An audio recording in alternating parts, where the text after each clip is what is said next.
Hey, welcome to Joan's Sewing Room. We're back again.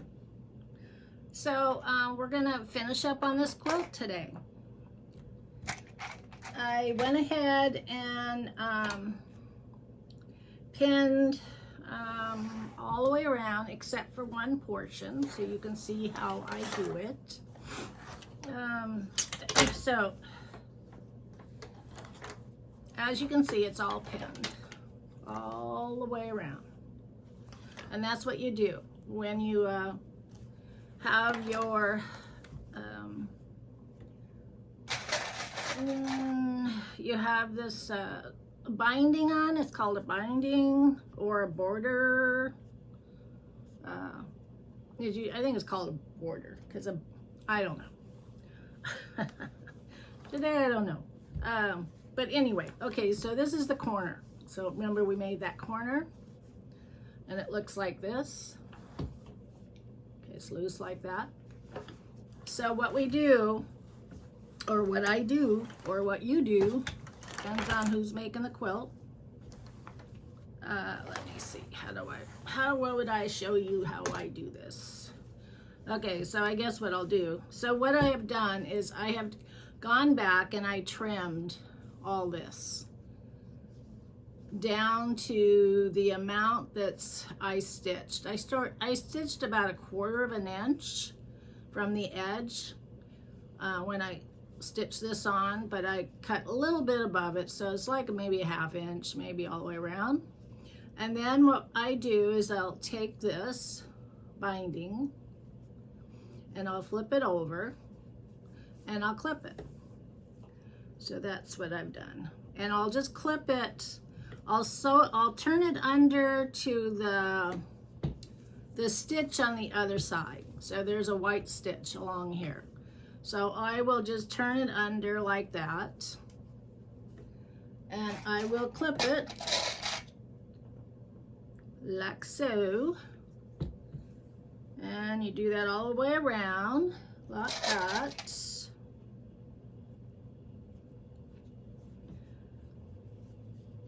And the corner, you just turn like that. And then this part, you turn like that. Let me see. And the only thing is when you turn it, you want to make sure that it's even on both sides.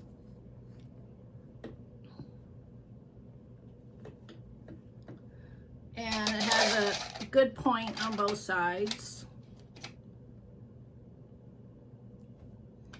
And then you just keep on turning when you go around to the other side, you turn.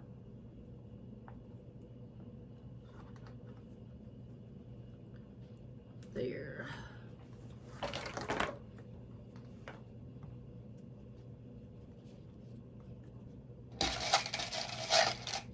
So basically, is you want it to lay flat.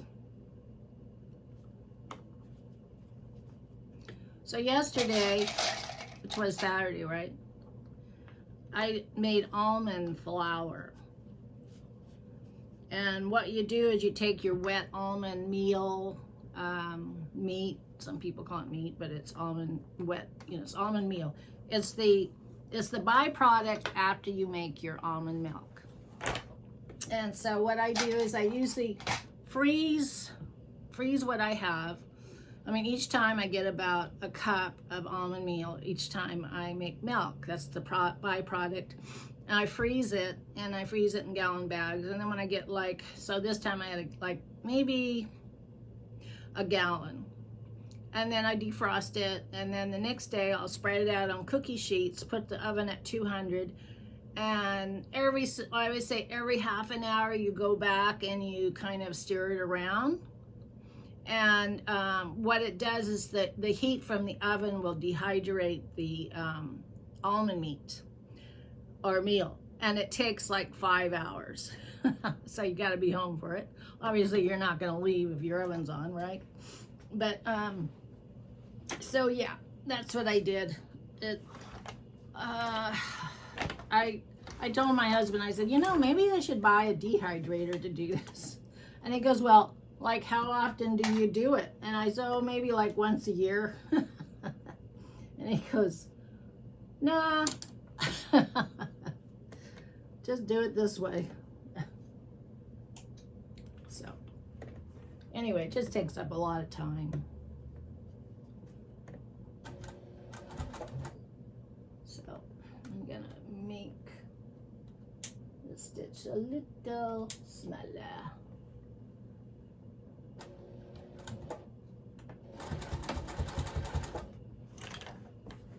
Now this is the part I really don't like doing, and the only reason is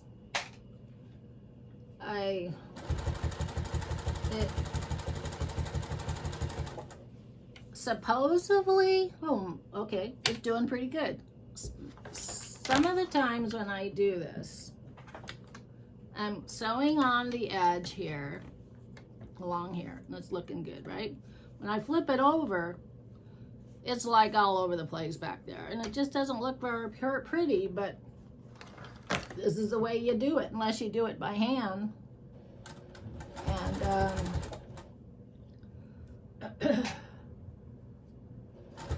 so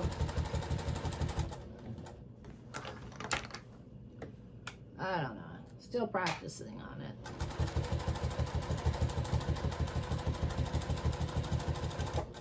You know, there's some ladies out there like expert sewers and they get it down and it's just perfect.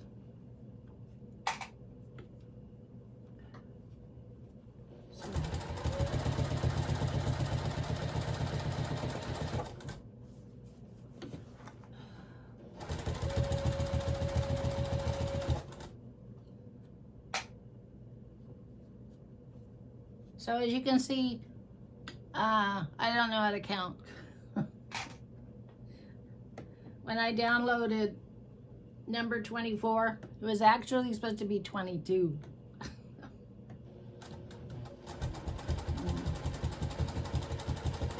But like I said before, once you download something, I mean, you start downloading it, you can't stop it. You can't go in and say, wait a minute, I did it wrong. So anyway, I thought, well, okay, so how can I fix that? And I thought, you know what? I can't fix it because the next one I put in, it'll be, if I put in 22 and 23, it'll be above 24. So that would be kind of hokey, right? So I just thought, oh well, who's gonna notice? Except for me. All right, so what I'm doing is I'm sewing all the way around like that. So far, so good. Some of it went off, but it's okay. Still looks okay.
So it's supposed to get really hot here. My girlfriend sent me a message last night. She goes, "Are you roasting?" I said, no. I said, no, we have air conditioning, thank goodness. But it's been kind of like averaging, and well, I think yesterday, well, actually, by the time I noticed the weather, or, you know, and I looked at the weather, I think, you know, maybe the high was 90, but anyway, when I looked at it last night, it was still 85 outside at night. So it really doesn't cool down at night here. And in the morning, I heard the chickens just going off this morning. You know, they're making a lot of noise. So when I went outside, it was about 8 o'clock, and it felt like it was 90 degrees outside. And I thought, no wonder why you guys are making so much noise. It's hot in here. It's hot out here. They don't live indoor. I mean, they live in a, like a chain link dog, you know, kennel. And I have 2 of them together. Oops.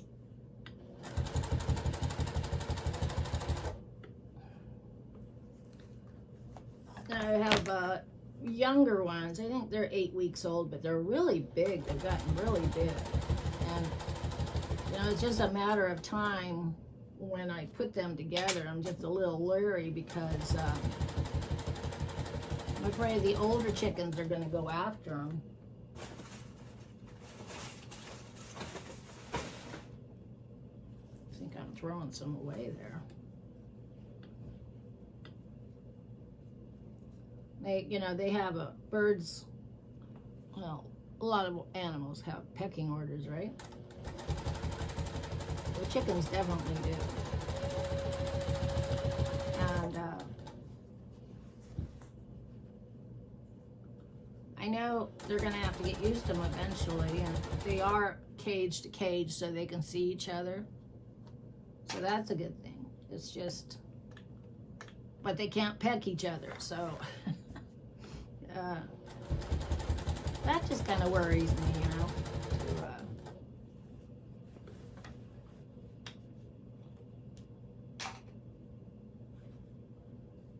Think that they might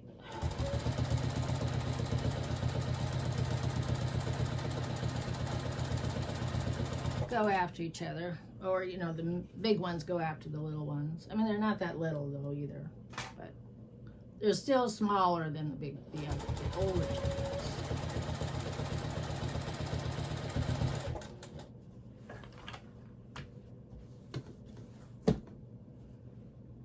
And I had gotten more chickens because my chickens are dying, you know, as they get, you know, I've heard chickens live a long time, but mine, I don't know what it is.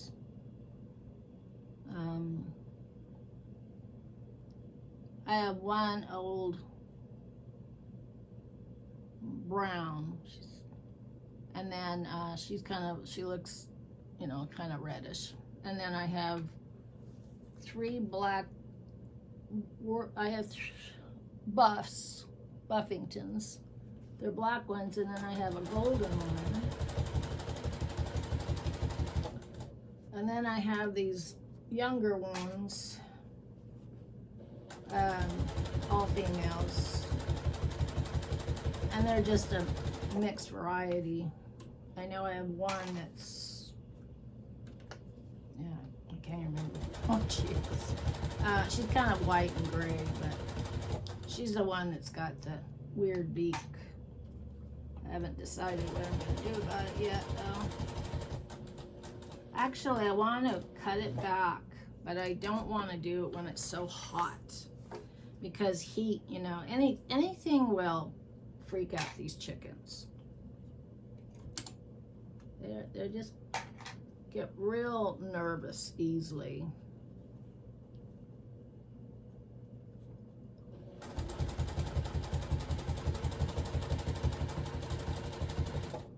Oh, she's Americano, as I remember. I said she is. But she's got a crooked beak.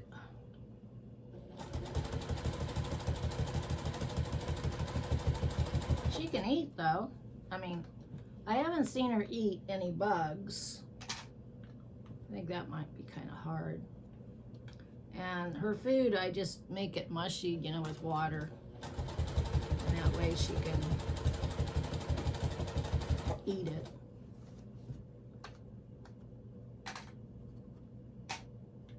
The other ones are fine. But skittish. to start picking them up so they know that I'm not going to hurt them, but they're skittish.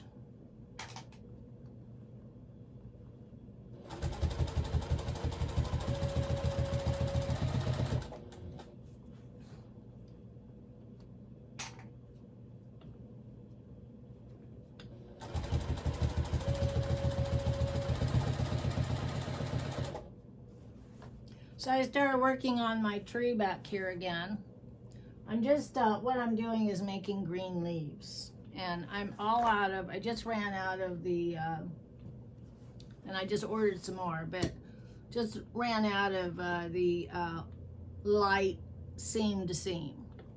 So I have to wait till I get more of that in to make more leaves. So I need at least another, I would say another 15 leaves up there. So, and then I'm thinking what I'm going to do with that tree, the tree branches and the trunk. So, you know, I'm thinking maybe, and I'm just, I don't know for sure, but I'm kind of thinking of just,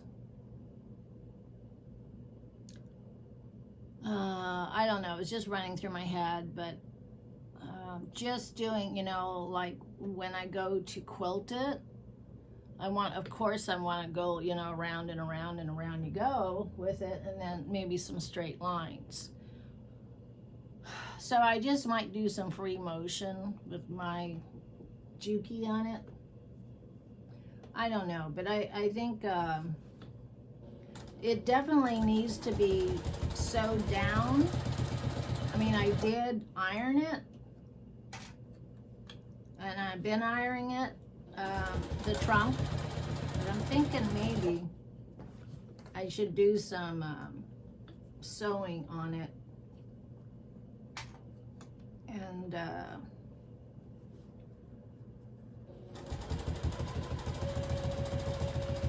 so I know for sure it stays down, you know what I mean? I don't know. I've just been thinking about it. I'm sure you're thinking about it too, like, what is she gonna do with that? So, I might just, I don't know. I don't know yet. See, like here, I'm thinking maybe just like sewing along here, some dark brown thread, and along here before I get it up on that rack. That way, if the pieces that maybe do not have the like seam to seam on, that I failed to get on, that they won't, you know, it just won't fall off. So that's what I'm kind of thinking. And that's why too I haven't stuck all the leaves are just pinned on there, and when I decide to actually mount them, then I will take the backing of the paper off, and then they will stick, and then I just iron it on. So that's the next step, and I still have some landscape there to finish off. So that's the next one. Okay, so I'm just coming to each corner, and then I go up to the, I'm just gonna I guess I'll just do it there, and I just turn my needle and sew down to the next one. Now you gotta remind me when I can't, once I'm done sewing this all on, see, this is how it's coming out.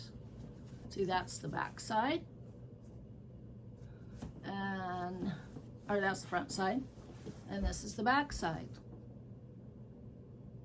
So once I get it all sewed on, then I'm going to put a label on it. And Yeah, so I put labels on my quilts, and it'll say like who made it and that sort of thing. But it doesn't have any phone number or anything on it. It just a nice little label, silk label I had printed. I bought printed with my name on it. So I thought that would be kind of, I always put those on there. And then I'll take a picture of the quilt that's finished and put it in my book.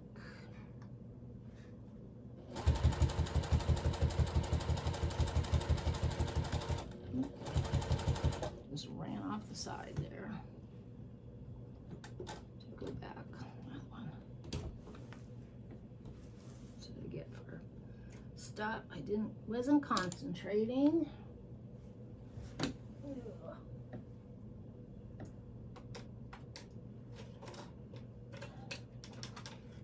I put all my tools there, so I don't have to go hunting for them.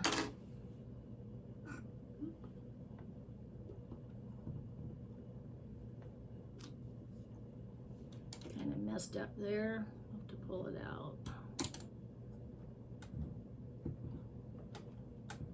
Okay.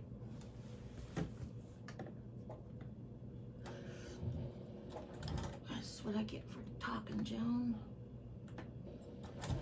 Not thinking.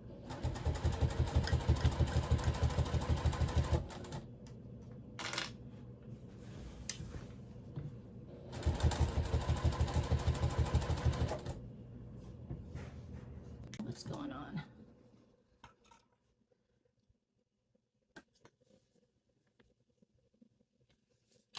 That's better. Forgot to clip that stitch behind it. There we go. Now it's back on track. Don't want to hit one of those. Remember last couple of videos back, I hit one of those plastic things and it just went flying.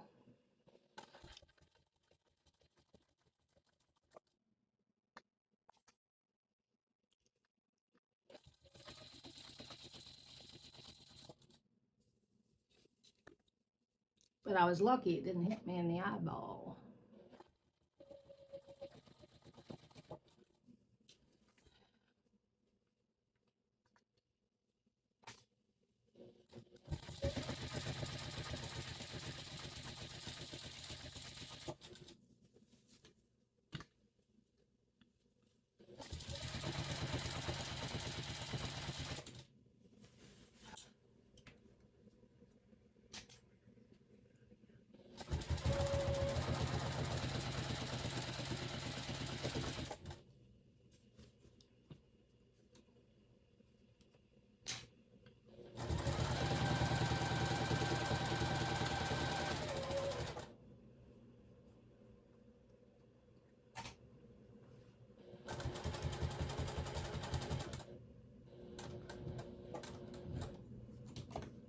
Okay, I'm right at the part where I started at. Yippee. So that didn't take very long. Did it?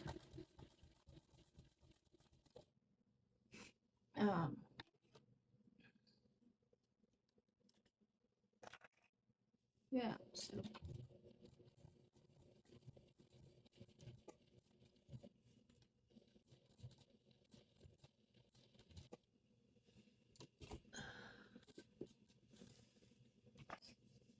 Okay. I think there's a couple things I have to go back and fix, but other than that, it's done. Okay, so this is it. It's all done. It's all have the border binding, whatever you want to call on it, like this.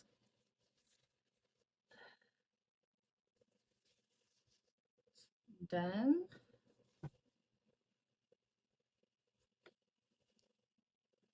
Did pretty good.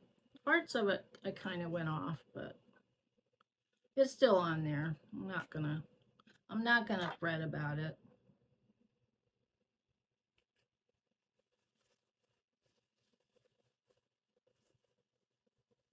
Here, I gotta pull this thread. Some of it, I have some threads I need to cut here. And then I went, before I started filming, I went and I cleaned up all the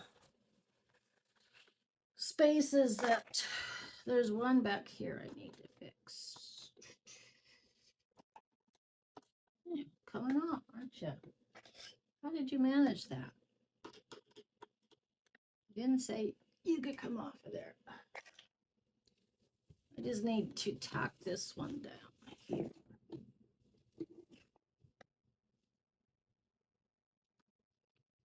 I marked it with a safety pin because I didn't want to forget it, but I was noticing when I was going through it that there is a area here that it, you can't see it very well, but it's like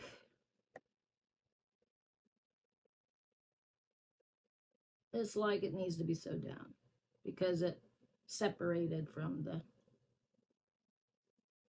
other piece somehow. I don't know how. Just gonna tack it down real quick. Maybe in 2 places here. Don't want it to come apart.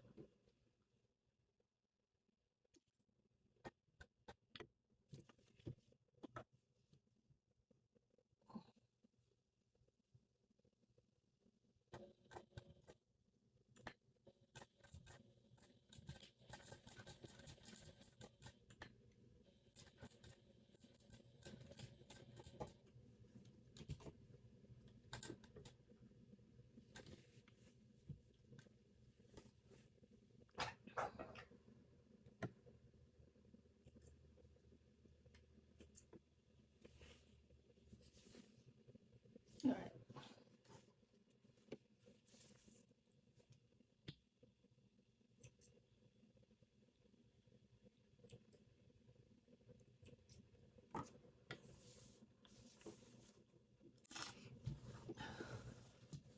All right, let me get a label. Label.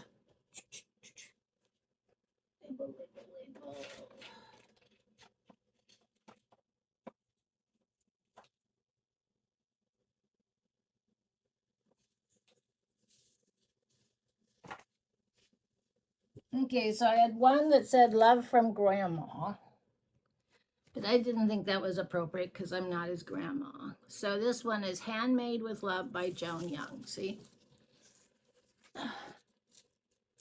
It's probably backwards, huh?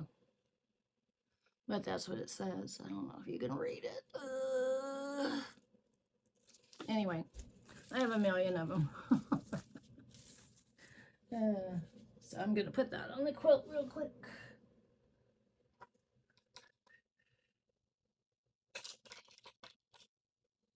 Look at these cute little scissors I have. They're for cutting in, small spaces, like when you're doing collages. You need a sticker or a label? I have enough of them to last me a couple years, I think. Or if I suppose I could put them in my purses I make. That would be kind of fun, huh? I have those too. I have labels for purses.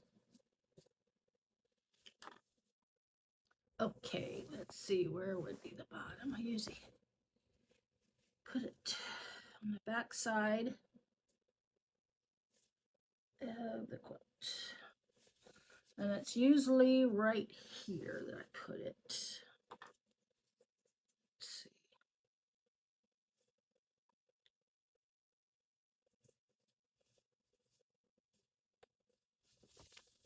So I think what I'm going to do, oh, sorry, I'm going to glue it down first.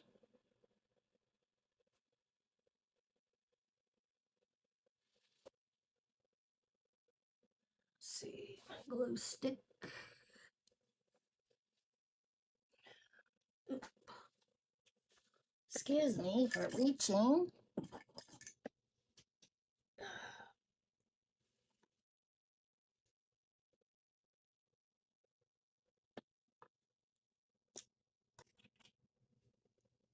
It's like a fabric glue stick. So when you're placing something like this onto the fabric, it'll stay.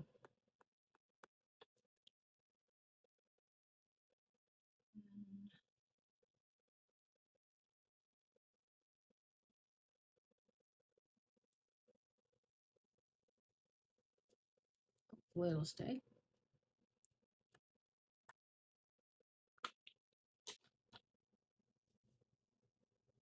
Okay. I'm gonna sew it on all the way around. Come off and wash.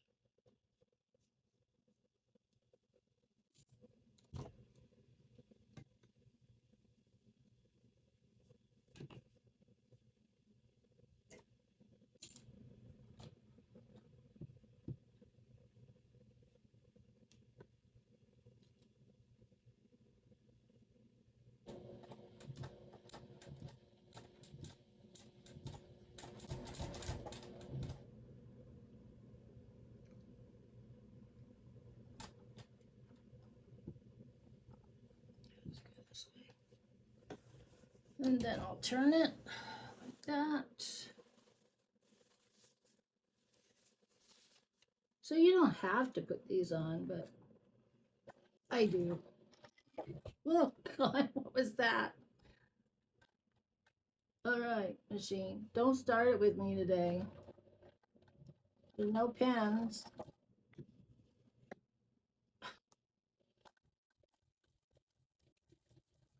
I know it's a different fabric than you're used to. I have a medium size needle in there, so it just, I don't know. Fussy.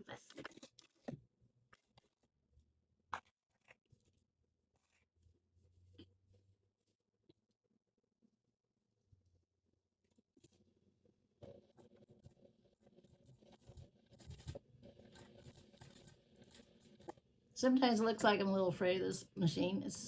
It's how fast I put my foot down on that pedal because it'll go really fast. It goes like 1,500, miles per hour. No, it goes real fast though. And so I don't want to go fast here. And this machine does not do zigzag or anything like that. So it's just straight stitch all the way. Well, it does do, back and forth. And you can drop the feed dog, you've seen all of me do that. So, I mean, it's, you're quilting on it. That's why I got that other machine. That machine that I have there, it will,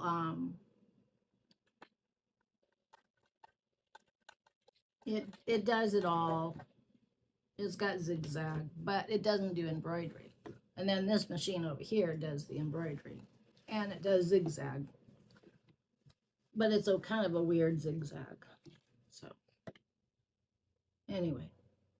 So, I think I have it pretty much okay here. I would like to get one more machine if I can find it. It's like a leather machine because I'd like to start sewing on vinyls and leathers. So, I don't know.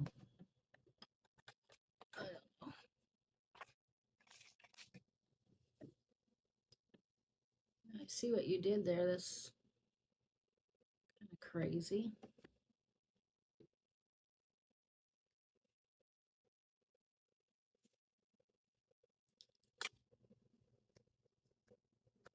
It's kind of messed it up in the back there. Alrighty, so I got it on. Make sure it's not upside down. Here it is. Yep, like that. Okay, well, that's the end of this quilt. So the next time you see me, I think what we're going to do is work on some purses. I have one sample here, and I think you've seen it, but let me grab it real quick.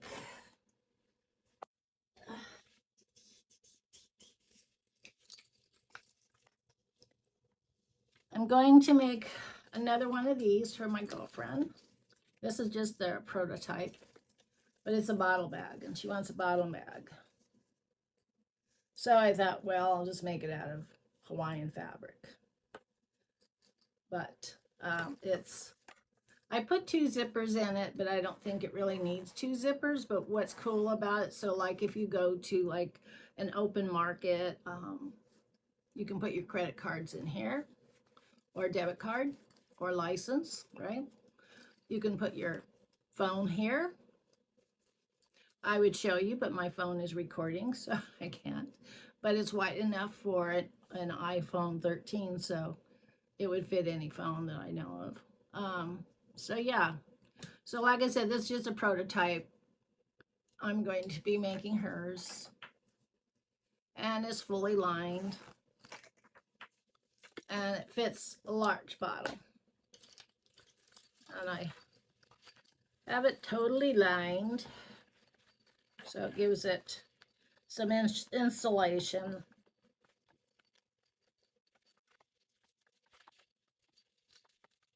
So this is the lining I used. She likes purple. I was going to give her this one, but I decided just to keep it for,